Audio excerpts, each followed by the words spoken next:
we did $10 million in 2024. I'm just making a roundabout number for you. And we have a SKU that contributed to that revenue, $700,000. It's a dying product. The profitability of that product has been shrinking. The market has gotten saturated. Our design is no longer any good. Let's say that we set a goal of 15 million for the year.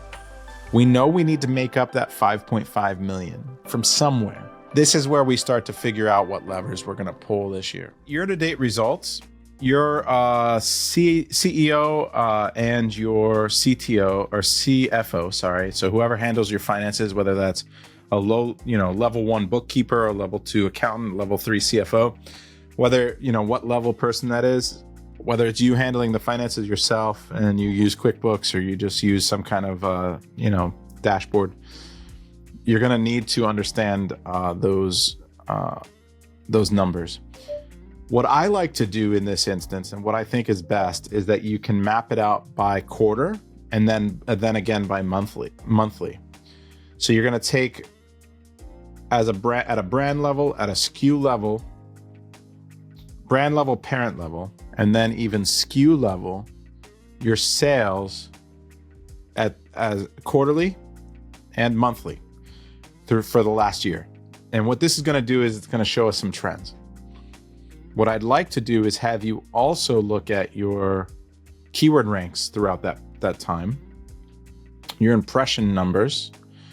And once you put some of these numbers together, what you're going to be able to see is my impressions were falling throughout certain times of the year.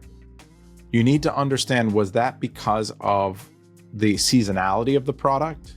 Was it because our keyword ranks weren't doing as good? You look at conversion rates for each of those months as well. So add your conversion rates to that line. And once you map this out, you're going to be able to see, is this product growing? Is it holding steady and you can expect similar results? Or is it contracting? If it's a dying product, you need to ask yourself, how do I turn it around? Do I turn it around? So if you turn it around, how would you do that? And this becomes a real tactical thing, which is refresh content, refresh, conversion rate, redesign, relaunch, right? If you are not going to continue it, you need to make that decision now, because we're going to go into our financial forecasting, and you need to remove that from your existing SKUs revenue forecast for next year, for this year. So, for example, we did $10 million in 2024. I'm just making a roundabout number for you. And we have a SKU that contributed to that revenue, $700,000. And it's a dying product. Hey, I know you're enjoying the content, but I wanted to also let you know really quickly about our masterclasses. Many of them are free. If you have questions about Amazon, you want some advanced strategies, you want to dive deep, check out those classes. The link is below. The profitability of that product has been shrinking. The market has gotten saturated. Our design is no longer any good. Our reviews are down because maybe the quality of the product's not as good as we had hoped. There are many reasons you choose to discontinue a product, but let's say we're moving towards discontinuing. You need to make sure that you make note of that, because as we talk about your forecast for this year with existing revenue, remember we look back at our taxonomy. So if I exit here, if I look back at our taxonomy, we have Amazon revenue from existing SKUs. And you're going to have two taxonomies. You're going to have last year's numbers filled into here. Then we're going to move towards tomorrow. We're going to fill out what we want next year's numbers to be, right? For this year, for the next 12 months. Our existing SKU revenue, in the instance I just gave you, was 10 million, but we're going to kill that product that was doing 700. As a matter of fact, after doing this exercise, we decided we're going to kill 3 of our 15 SKUs or 3 of our 20 SKUs. And that they contributed 1.2 million. Now we're starting at 8.8 million. But we expect 2 of the SKUs to continue to grow.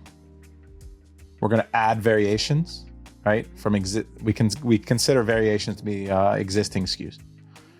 And we expect to add an additional 1 million there. So what we should expect to see is a loss of 1.2, but a gain of 1 from existing SKUs in that scenario. So 9.8 million. Once we get to target setting, let's say that we set a goal of 15 million for the year. We know we need to make up that 5.5 million or 5.2 million from somewhere. Are we going to get it from new revenue on Amazon? Are we going to get it from new revenue on Amazon and TikTok, or new revenue on Amazon and Walmart, right? This is where we start to figure out what levers we're going to pull this year, because we're going to set a very specific and measurable goal. By December 31st, we will go from 10 million to 15 million. And so we will go from 10 million to 15 million by December 31st, 2025.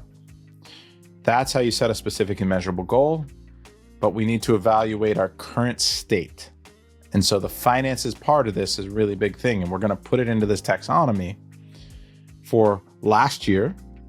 And then we need to break down our financial performance of all of our products as a big part of that. So that's what this is kind of telling us. So your homework tonight will be to create these financial charts that we are going to go through that I'm talking about. Let me see. Human capital. So non-exhaustive list of human capital. So I want you to also make a list of these as well. Let's see here. If you're a larger org, this will be more important. Smaller org, maybe not. But what is your percentage of talent churn? So if you had 20 employees, did you lose 2? Did you lose 5? What percentage does that represent? How many people did you let go? And then total cost of employment versus your benchmarks. So are you overpaying or underpaying? Competitiveness of current compensation versus the market. 9-box grid mapping of key positions. Don't worry about that. How many open positions do you currently have in your organization? And what percentage does that represent? And that's in a today's state. And then I want you to also tell me how many open positions do you have for the last 90 days, for more than 90 days? How long does it take you to fill a vacancy? So hiring, training, like from the time you start looking to the time you actually hire. We can talk a little bit about that, but we have the 2 master classes in the inner circle about that. One led by Josh Hadley, I think, which is an excellent class. And then employee engagement of EMPS.